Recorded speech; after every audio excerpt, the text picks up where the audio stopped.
Hello everyone, welcome to this video made by Flora English tutorial. This is a session of English grammar. It would be on right form of verbs or rewrite verbs episode 3. Learning outcomes, I mean what are we going to learn now? এখন আমরা কি শিখতে যাইতেছি? Number 1, rules of rewrite verb or right forms of verbs. Right forms of verbs grammar itemটির নিয়মাবলী. Here we will discuss rule number 10 along with participle and infinitive. এই সেশনটাতে আমরা খুব important rule number 10 আলোচনা করব, যার সাথে ব্রিফলি আমরা আলোচনা করব পার্টিসিপল এবং infinitive. Here I am Vikas Sarkar with you until the end of this presentation. Right forms of verbs.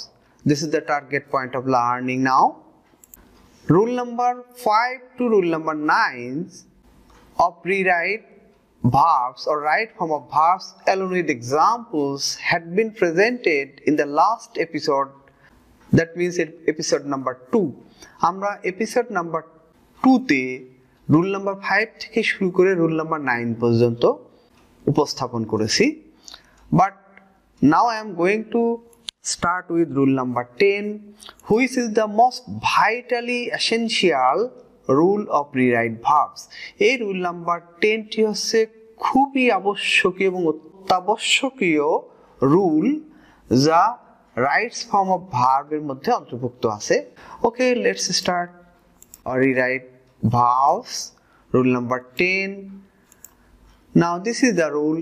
A sentence having more than one verb will take or takes the principal verb as per tense, but other verbs of the sentence would be participle or infinitive.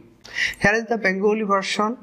একই সেন্টেন্সে একাধিক verb থাকলে principal ভার্বটি tense অনুসারে বসবে এবং সেন্টেন্সের অপর verb অবশ্যই পার্টিসিপল অথবা ইনফিনিটিভ হবে. এখানে আমরা অবশ্যই লক্ষ্য করব, একই সেন্টেন্সের মধ্যে যদি একাধিক ভার্ব থাকে তাহলে প্রিন্সিপাল ভার্বটি টেন্স অনুসারে বসবে এবং সেন্টেন্সের অপর ভার্বকে আমরা হয় পার্টিসিপল করব অথবা ইনফিনিটিভ করব. কখন পার্টিসিপল এবং কখন ইনফিনিটিভ সেটি আমরা এই সেশনটাতে আলোচনা করব details. Now this is an example. I saw a boy fly a kite. Now this is the answer. I saw a boy flying a kite. Okay, এখানে আমরা দেখছি সেন্টেন্সের মধ্যে দুইটা ভার্ব রয়েছে, saw একটা ভার্ব, fly একটা ভার্ব.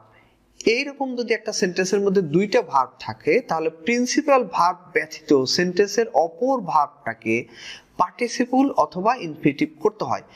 অধিকাংশ ক্ষেত্রেই প্রিন্সিপাল ভার্ব ব্যতীত অপর ভার্বকে প্রেজেন্ট পার্টিসিপল করতে হয়. এখানে আমরা প্রেজেন্ট পার্টিসিপল করেছি, অর্থাৎ ভার্ব প্লাস আইএনজি করে আমরা এটাকে প্রেজেন্ট পার্টিসিপল করেছি. I saw a boy flying a kite. This is a picture. Now the Bengali version of this sentence. আমি একটা বালককে ঘুড়ি উড়াতে দেখলাম. This is another example. Example number 2. Lithi got her laptop break. Break. Now the answer. Lithi got her laptop broken. এখানে আমরা দুইটা verb পেয়েছি, একটা আছে got আর একটা আছে break. এই ভার্বটাকে আমরা broken করে দিয়েছি এবং এখানে এটা past participle করেছে. This is past participle. অর্থাৎ get ভার্বটা যখন প্রিন্সিপাল ভার্ব তখন আমরা অপর ভার্বটাকে past participle করব, অর্থাৎ ভার্বটাকে past participle ফর্মে বসিয়ে দেব. Now this is the Bengali version of the sentence. লিথি তার ল্যাপটপ ভাঙা অবস্থায় পেল. Here is a note. Find, have, get, want, make. Verb যদি মেইন ভার্ব হয় তাহলে সেন্টেন্সের অপর ভার্বকে past participle করতে হবে. এখানে আমরা get ভার্বটাকে মেইন ভার্ব আকারে পেয়েছি, অর্থাৎ getটাই past tense তাই got হয়ে আছে. তাহলে এই get ভার্ব যখন মেইন ভার্ব হয় সেটা যে ফর্মই থাকুক না কেন সেক্ষেত্রে সেন্টেন্সের অপর ভার্বকে পাস্ট পার্টিসিপল করতে হবে. আমরা এখানে পাস্ট পার্টিসিপল করেছি. Next, now example number 3. We go to library acquire knowledge. This is the answer of this sentence. We go to library to acquire knowledge. এখানে আমরা এটাকে ইনফিনিটিভ করেছি। টু অ্যাকোয়ার এটাই হচ্ছে ইনফিনিটিভ। তাহলে এখানে দুইটা ভার্ব পেয়েছিলাম, একটা গো আর একটা হচ্ছে অ্যাকোয়ার। এই ক্ষেত্রে আমরা অ্যাকোয়ারটাকে ইনফিনিটিভ করেছি টু প্লাস ভার্ব, আর এই টু প্লাস ভার্ব এটাই হচ্ছে ইনফিনিটিভ, যেটা দ্বারা উদ্দেশ্য বোঝায়। Now this is the Bengali version of this sentence. আমরা জ্ঞান অর্জনের জন্য লাইব্রেরিতে যাই। This is the picture. Yes, we go to library to acquire knowledge.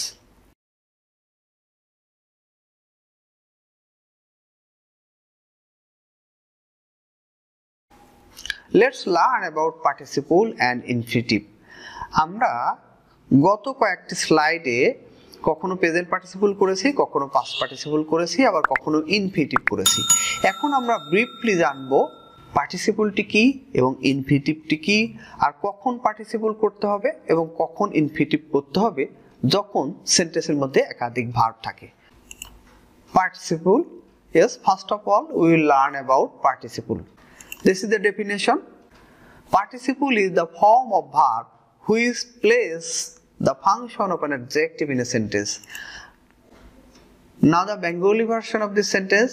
Participle হচ্ছে ভার্ব এর এমন গঠন যা সেন্টেন্সের মধ্যে অ্যাডজেক্টিভের ভূমিকা পালন করে। নাও ক্লাসিফিকেশন বা শ্রেণীবিভাগ। Participle is of three kinds. Participle তিন ধরনের। Number 1 present participle, number 2 past participle, number 3 perfect participle. Now we will discuss this three participles. The first one, present participle. What is present participle? This is the definition. Present participle is the progressive form of verb which plays the function of an adjective.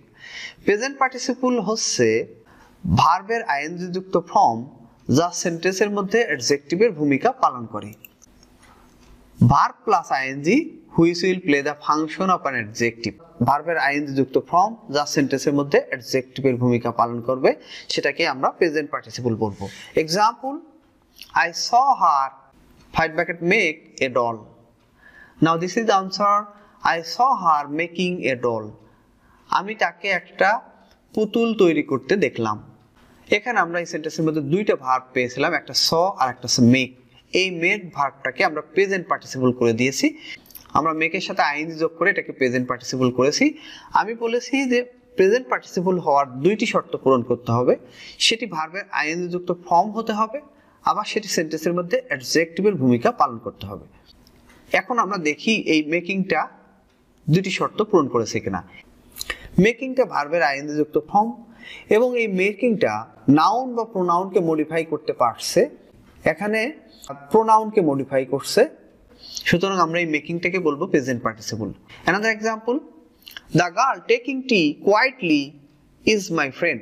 শান্তভাবে চা পানরত মেয়েটি আমার বন্ধু। এখানে আমরা এই টেকিংটাকে present participle করেছি, আর এই ইজটা প্রিন্সিপাল ভার্ব এই সেন্টেন্সে। আসলে এই সেন্টেন্সটাকে আমরা এখানে একটু ভেঙে দেখি। The girl is my friend, এটা হচ্ছে প্রিন্সিপাল ক্লজ ছিল। এই সেন্টেন্সটার মধ্যে আসলে the girl is my friend এটা প্রিন্সিপাল ক্লজ, আর who is taking tea quietly এটা সাবঅর্ডিনেট ক্লজ। এখানে আসে কমপ্লেক্স করবার জন্য আমরা একটা হু দিয়ে এটাকে একটা টেন্সে কনভার্ট করলেই তখন এটা সাবঅর্ডিনেট ক্লজ হয়ে যায়। কিন্তু যখন আমরা সিম্পল সেন্টেন্সে রাখবো তখন কিন্তু আমরা ওই টেক ভার্বটাকে প্রেজেন্ট পার্টিসিপলে কনভার্ট করে টেকিং করব।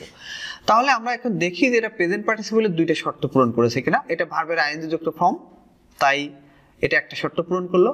আর একটা, এই টেকিংটি এই দি গার্ল নাউনকে মডিফাই করছে।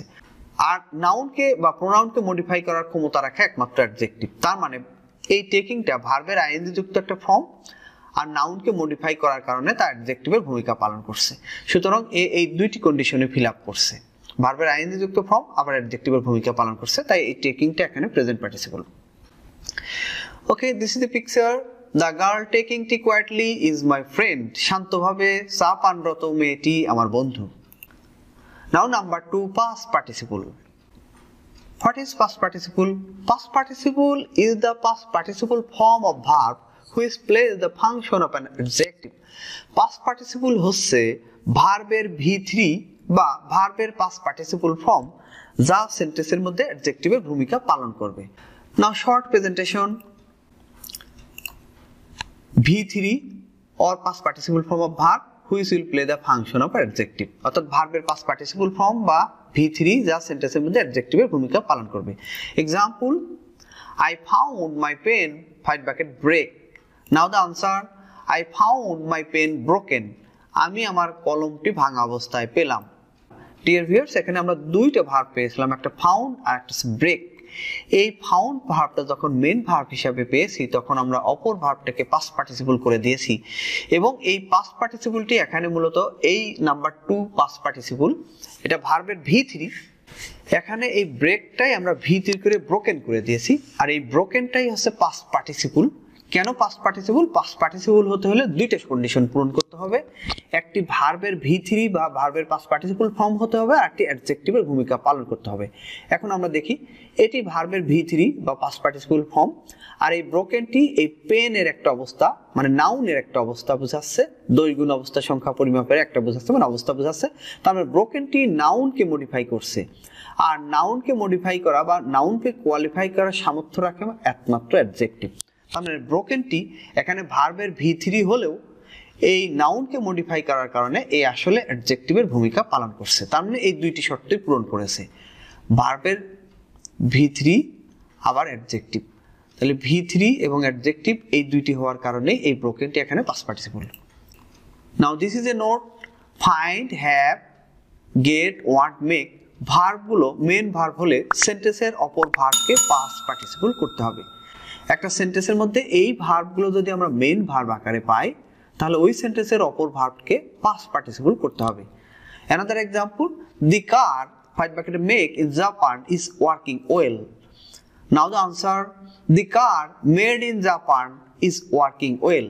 এখানে আমরা এটাকে V3 করে দিয়েছি অর্থাৎ যদি এই ভার্বের এই অংশটুকু প্যাসিভ সেন্স বোঝায় তাহলে আমরা এখানে পাস্ট পার্টিসিপল করে দিব অর্থাৎ কারো দ্বারা সম্পন্ন সেক্ষেত্রে প্যাসিভ সেন্স বোঝায় এরকম প্যাসিভ সেন্স বোঝালে সেখানেও কিন্তু আমরা পাস্ট পার্টিসিপল করে দেব এখানে আমরা সেটাই করে দিয়েছি নোটেবল ফ্যাক্ট এই সেন্টেন্সটাতে মেইন ভার্ব ছিল কিন্তু এইখানে ইজ ওয়ার্কিং এই ওয়ার্কিংটা মেইন ভার্ব ইজটা auxiliary the car is working well গাড়ি ভালো কাজ করিতেছে এটাকে কমপ্লেক্স করলে কি হবে the car which is made in Japan is working well Okay, this is a picture of a car.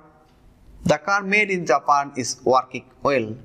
জাপানে প্রস্তুতকৃত গাড়ি ভালো কাজ করিতেছে Now number 3 perfect participle. Here is the short presentation of perfect participle having plus verb PPT that means having plus V3 verb V3 having এর পরে ভার্বটি past participle ফর্মে বসবে এটাকেই বলা হয় perfect participle example having five bucket do the work I got টাকা 50,000 এখানে having এর পরে ভার্বটি do রয়েছে এখন আমরা আনসার দেখি having done the work I got টাকা 50,000 কাজটি করে আমি 50,000 টাকা পেলাম এখানে having এর পরে ভার্বটি V3 করে দিয়েছে এই having done এইটুকুই হচ্ছে পারফেক্ট পার্টিসিপল এই সেন্টেন্সটাকে আমরা ঘুরিয়েও এভাবে লিখতে পারি or I got টাকা 50,000 having done the work এই সেন্টেন্সটাকে আমরা আবার এভাবে লিখতে পারি I got টাকা 50,000 doing the work কাজটি করে আমি 50,000 টাকা পেলাম doing the work এই having done টাকে আমরা প্রেজেন্ট পার্টিসিপল করে doing the work করে দিয়েছি now infinitive এখন আমরা ইনফিনিটিভ সম্পর্কে আলোচনা করব What is infinitive? To plus verb which will denote out the sense of purpose. To plus verb যেটা দ্বারা উদ্দেশ্য বোঝাবে বাংলায় তে বা জন্য দ্বারা উদ্দেশ্য বোঝাতে ইনফিনিটিভ ব্যবহার করা হয় অর্থাৎ বাংলায় তে বা জন্য যা দ্বারা উদ্দেশ্য বোঝাবে আর এরকম ক্ষেত্রেই ইনফিনিটিভ প্রয়োগ করতে হয় example They went to the stadium first bucket enjoy a cricket match. Now the Bengali version তার একটি ক্রিকেট ম্যাচ উপভোগ করতে বা করার জন্য স্টেডিয়ামে গেল নোটেবল ফ্যাক্ট করতে তে রয়েছে এখানে অথবা করার জন্য আমরা এই যে উপরে বলেছিলাম তে বা জন্য এই যে এখানে করতে অথবা করার জন্য এই তে বা জন্য বুঝিয়েছে এক্ষেত্রে ইনফিনিটিভ প্রয়োগ করতে হয় অর্থাৎ এইখানে আমরা দেখছি দুইটা ভার্ব একটা ওয়েন্ট আর একটা এনজয় এই দুইটা ভার্বের মধ্যে এই ওয়েন্টটা হচ্ছে প্রিন্সিপাল ভার্ব, এটা টেন্স অনুসারে বসবে। আর এই এনজয় ভার্বটা উদ্দেশ্য বোঝাচ্ছে, তাকে আমরা ইনফিনিটিভ করে দেব। Now the answer, they went to the stadium to enjoy a cricket match. একটা ক্রিকেট ম্যাচ উপভোগ করবার জন্য তারা স্টেডিয়ামে গিয়েছিল। তারা গিয়েছিল, সরাসরি কাজ করেছিল, এটাই আছে ওয়েন্ট ভার্বটি, প্রিন্সিপাল ভার্ব। আর তাদের মনের উদ্দেশ্য ছিল একটা ক্রিকেট ম্যাচ দেখা। এই অংশটা তারা উদ্দেশ্য বুঝিয়েছে, তাই আমরা এই ভার্বটাকে টু প্লাস ভার্ব করে ইনফিনিটিভ করে দিয়েছি। এক্সাম্পল নাম্বার 2, আমরা ভিটামিন পেতে ফল খাই, অথবা বলতে পারি আমরা ভিটামিন পাওয়ার জন্য ফল খাই। তে বা জন্য বোঝালে সেটাকে ইনফিনিটিভ করতে হয়। Now the answer, we take fruits to get vitamins. এখানে টেকটা প্রিন্সিপাল ভার্ব, টু গেট এটা ইনফিনিটিভ করে দিয়েছি। আর টু গেট ভিটামিনস এই পুরো অংশটুকু আছে ইনফিনিটিভ ফ্রেজ। তাহলে এই টু গেট এখানে উদ্দেশ্য বোঝাচ্ছে, পেতে বা পাওয়ার জন্য, ভিটামিন পেতে বা ভিটামিন পাওয়ার জন্য আমরা ফল খাই। একই সেন্টেন্সে দুইটা ভার্ব ছিল, এই ভার্বটা প্রিন্সিপাল ভার্ব, অপর ভার্বটাকে আমরা ইনফিনিটিভ টু প্লাস ভার্ব করে ইনফিনিটিভ করে দিয়েছি। Now this is a picture, we take fruits to get vitamin. These are all about participle and infinitive. Here is a reference, participle and infinitive in details. আমাদের চ্যানেলে participle এবং ইনফিনিটিভের details class রয়েছে, review for better understanding. Participle এবং ইনফিনিটিভের details ক্লাসটি উপভোগ করতে হবে। Now let us summarize the total fact of this rule number 10. এখন আমরা রুল নাম্বার 10 এর টোটাল ফ্যাক্টটাকে একটু সংক্ষেপে এখানে বুঝি। সুতরাং যদি একই সেন্টেন্সে একাধিক ভার্ব থাকে তাহলে মেন ভার্ব ছাড়া অপর ভার্বকে অধিকাংশ ক্ষেত্রেই প্রেজেন্ট পার্টিসিপল করতে হবে, কিন্তু যদি উক্ত ভার্ব দ্বারা উদ্দেশ্য বোঝায় তাহলে ইনফিনিটিভ করতে হবে। এই নোটটা কিন্তু আমাদের খুব ভালোভাবে মনে রাখতে হবে। তবে আমরা একটু শর্ট এক্সাম্পলে দেখি। I saw her drawing a picture, আমি তাকে একটা ছবি আঁকাতে দেখলাম। এখানে দুইটা ভার্ব, স, অপর ভার্বটা আমরা ড্রয়িং করে দিয়েছি। আমি বলেছি অধিকাংশ ক্ষেত্রেই প্রেজেন্ট পার্টিসিপল হয়, যে ড্রয়িং করে প্রেজেন্ট পার্টিসিপল করেছি। Second example, Rita went to market to buy a book. Rita একটি বই কিনবার জন্য মার্কেটে গিয়েছিল। এখানে দুইটা ভার্ব, ওয়েন্ট এবং টু বাই। এখানে টু বাইটার উদ্দেশ্য বুঝিয়েছিল, তাই আমরা এখানে ইনফিনিটিভ করে দিয়েছি। তাহলে আমি বলেছি অধিকাংশ ক্ষেত্রেই প্রেজেন্ট পার্টিসিপল করতে হয়, আর যদি প্রিন্সিপাল ভার্ব ছাড়া অপর ভার্ব দ্বারা উদ্দেশ্য বোঝায় তাহলে ইনফিনিটিভ করতে হয়। This is all about rule number 10, along with participle and infinitive. Enjoy the next class on rewrite verb episode number 4. আমাদের পরবর্তী ক্লাস rewrite verb এর episode number 4. Until then, stay connected with Flora English tutorial and subscribe the channel please. No more today. Have a good day. Wishing you all the best.